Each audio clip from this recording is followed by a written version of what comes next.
What is the scariest thing that has ever happened to you, paranormal or otherwise? Not paranormal but spooky as all hell. I was in high school and still living in my family home in Queensland, Australia. My parents were going away for the weekend, and we had just been broken into the previous week, so I was still feeling a little rattled and specifically asked my sister to make sure she slept at ours that weekend.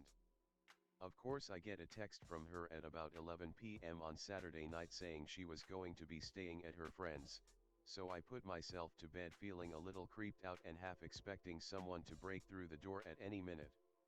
It takes me ages to get to sleep, but I must have dozed off because the next thing I know I'm waking up to an intensely loud noise. It takes me a few moments to register that it's music and that it's our stereo blasting at full volume at about 3.00 m. Knowing I'm home by myself, I can't figure out why it's on. I know my sister wouldn't come home and turn the stereo on, so I start to panic thinking someone has broken in and turned the stereo on to freak me out. I desperately grope around my bed in the darkness trying to find my phone, and then realize that for the first time in my life I didn't take my mobile into the bedroom with me that night, and I can picture it sitting on the kitchen bench where I left it. I must have had a hit of adrenaline at this point because for some unknown reason I decide to just go for it. I throw my door open and scream my sister's name, hoping that either she will answer me or the intruder will think multiple people are home and get the hell out of there. There is no response, but then the music begins to get quieter because the volume is being turned down, although it kind of goes up and down for a bit. I step out into the hallway and then around the corner to the living room. I turn the light on expecting to see someone. There is no one there. I should point out here that our house is 3 split levels, so the rest of the house is in darkness and there are about a million places for someone to hide. I start to take a few steps into the living room and think about whether to run to the bathroom to lock myself in or make a dash down the stairs past the kitchen to grab my mobile and get the hell out of there. I'm about to make a run for it when I hear the stereo volume decreasing down to a very low volume, and I force myself to glance over in the corner at it. I have to look twice at what I see, thinking I was imagining things. A gecko had dropped from the ceiling and landed on the stereo, turning it on with the impact of landing. The buttons for volume and on/off were positioned on top, and the gecko had been running over the stereo, probably startled by the noise, hence why the volume had been turning up and down. I think it took me about an hour to calm down after that, and I went through every room in the house before I could force myself to sleep at about 5 a.m. To this day I have never gone to sleep without someone in my house. That bloody gecko robbed me of my sleeping innocence. On the paranormal side of things, I grew up in a house that was, years after we moved in, found to have a hidden torture chamber behind a false wall in the basement. A lot of unexplained things happened during the 14 years we lived there.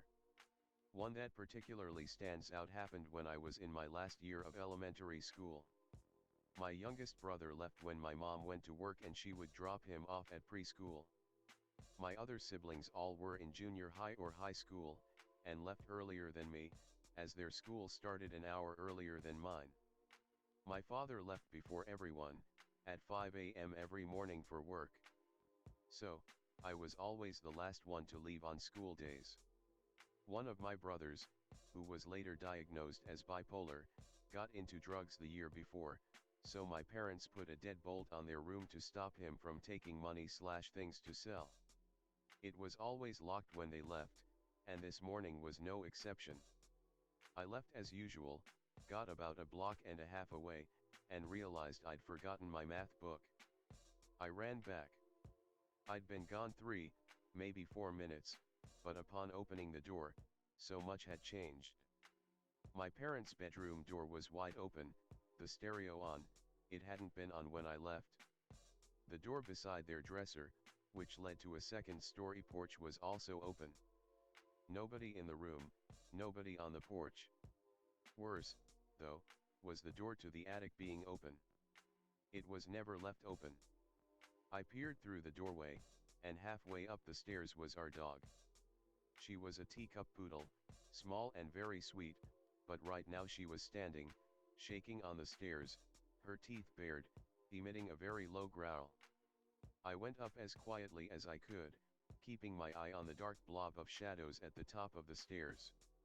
I'd just gotten to where I could reach her, when it felt like a breeze hit me, carrying a sickly sweet but rotten smell, not unlike the bottom of a well-used garbage can. There were no open windows in the attic. I reached down to pick up the dog, and when I looked up again, the shadow blob had moved.